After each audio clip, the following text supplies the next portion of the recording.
I mean, not too bad. It'll cook a little more in the when it's sitting in the sauce.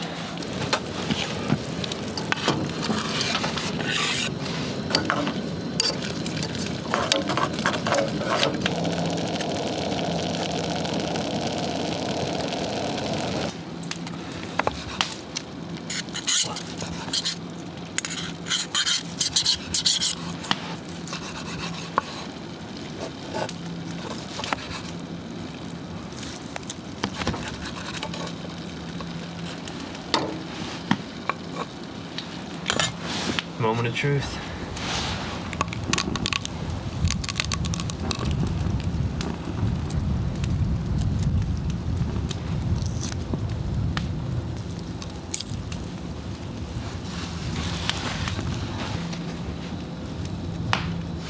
Perfect.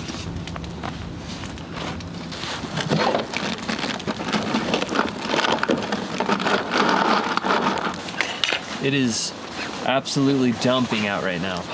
Everything is covered, the whole tailgate, the camera, my chair, it's all covered.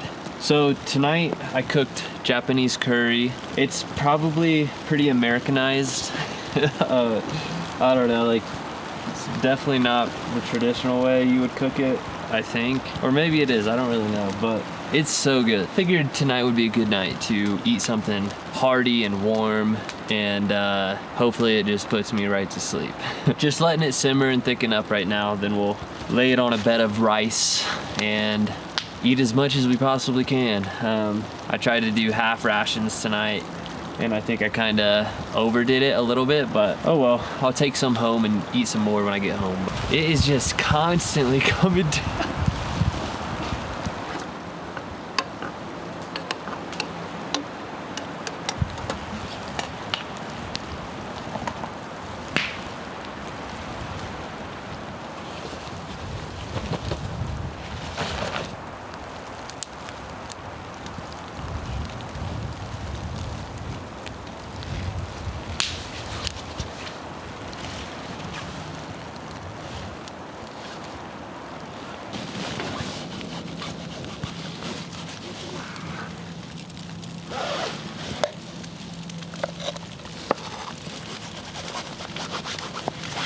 Oh yeah.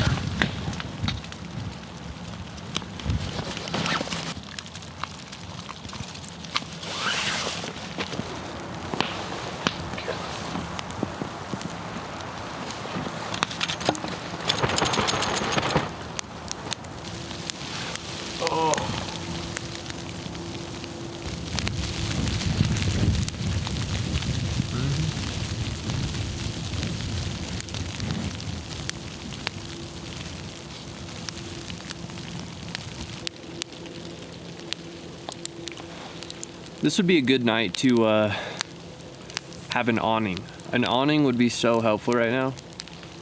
I should have just brought a tarp or something, but I brought nothing. We're just getting caked. We're just getting absolutely dumped on.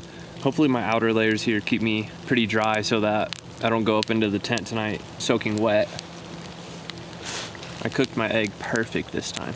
But the tent, I don't have any source of heating at all, so I'm just gonna be in a couple sleeping bags and stuff. I might have to call it a night early because this is crazy.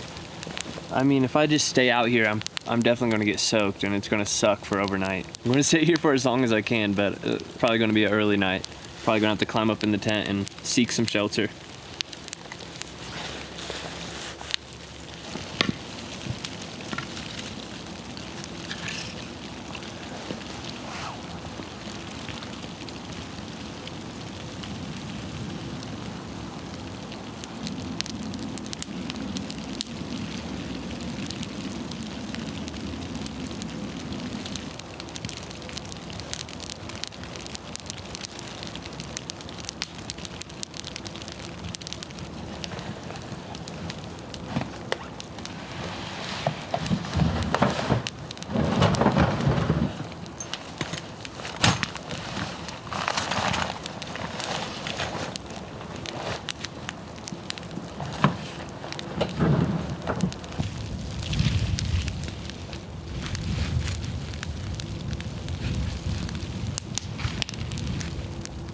got up into the tent. Socks were wet, you know, jacket's soaked. Everything's just like, luckily what I was running under all that is dry, so I'll be good tonight. But this is the inside of the tent. I know a lot of people are wondering what the setup is in here. There's just not much room, so it's hard to film in here and showcase, you know, what there is, but I'll walk you through it real quick. So I have this bag, which is a, I don't know, 30-degree bag maybe.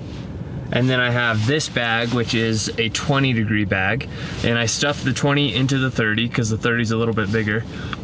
And then I have this wool blanket, and I have another blanket on top. And then I have another sleeping bag right here that I will just put on, keep it zipped open, and just put it on top of everything else.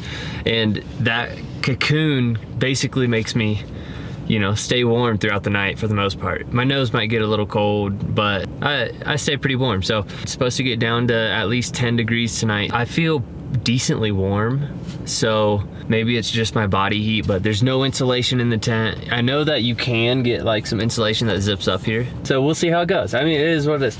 So, and my I just bring a pillow from home, so yeah, nothing too crazy up in here, just a bunch of sleeping bags, a bunch of blankets, and the will to survive. So anyway, I think I'm gonna call it a night. We'll see what the morning looks like. Hopefully there's a beautiful sunrise and we're covered in even more snow.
Morning,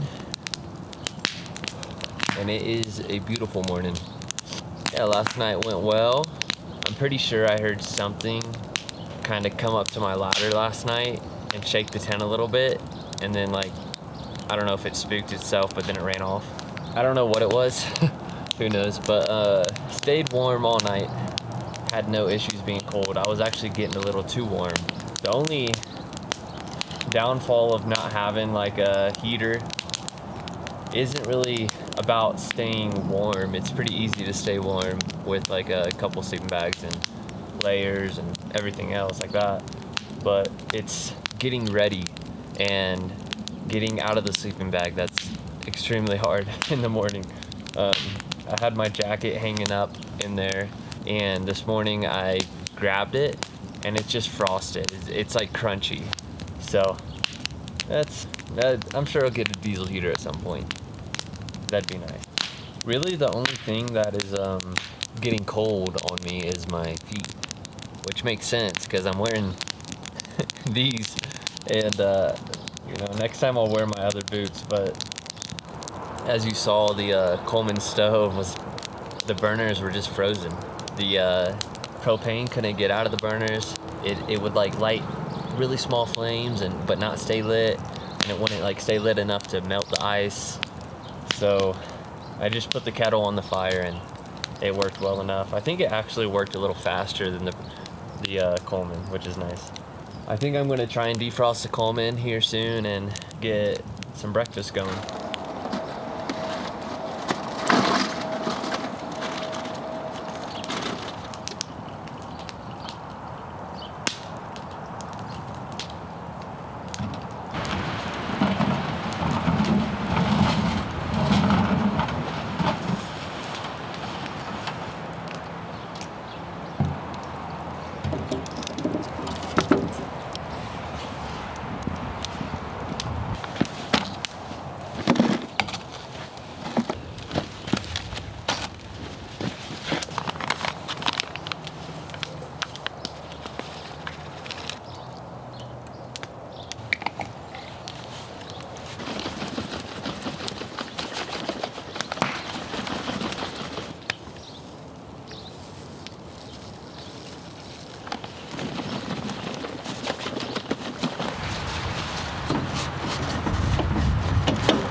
I successfully flip this, it's a win. Okay, not horrible. It's turned into a very small pancake, but I think it's fine. I have a real bad problem with making pancakes. For some reason, I just can't do it right, ever.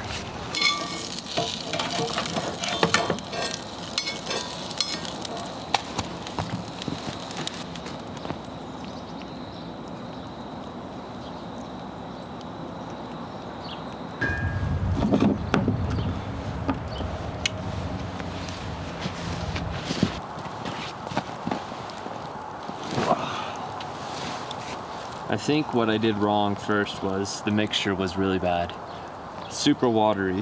And then second was the heat just wasn't high enough. You know, the more I do it, the better I'll get. And if you got any tips for the first time ever, I'm asking for a tip on how to cook pancakes in a cast iron on a Coleman stove.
Alright guys, we are on our way to do one of my most favorite things to do in this world, and that is backcountry snowboarding. So we are heading up the mountain pass that is right by us, and we are going to get geared up in the parking lot up there and head up the mountain. We just got a couple more inches of snow, so it should be epic views and great snowboarding on the way down. So I snowboard, so technically it's splitboarding, and I know a lot of people probably don't know what a splitboard is, so I'll show you guys what that is. Basically, when you go backcountry skiing, you put these grips on the bottom of your skis to help you have traction in the snow. They also help you not sink in the snow. Like if you were to walk without any snowshoes on, you post hole and your knee to waist deep. The skis help disperse your weight while also gripping on the snow, so when you're going uphill, you're not sliding backwards. For a splitboard, it's literally a snowboard that breaks in half to be skis for the way up. And then when you're at the top, you put it back together, put the bindings in correctly, and you ride down like it's a normal snowboard. So it's just a way to make backcountry accessible for snowboarders, and it's the coolest thing I think there is. I hope you guys can see this epic view out the window right here. It's so beautiful. Man, the wind is ripping though. Hopefully it's not too windy up there. We'll see how it goes.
All right, we're at the top here. It's super windy.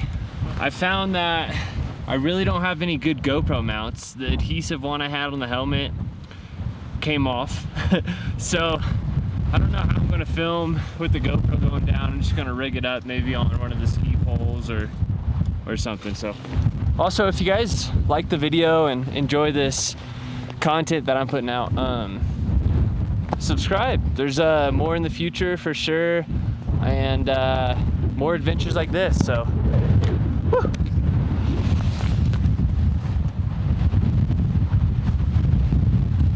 It's too windy out today, but I think I'm gonna get to a place where I can drop in and we'll see how it looks. Maybe handheld.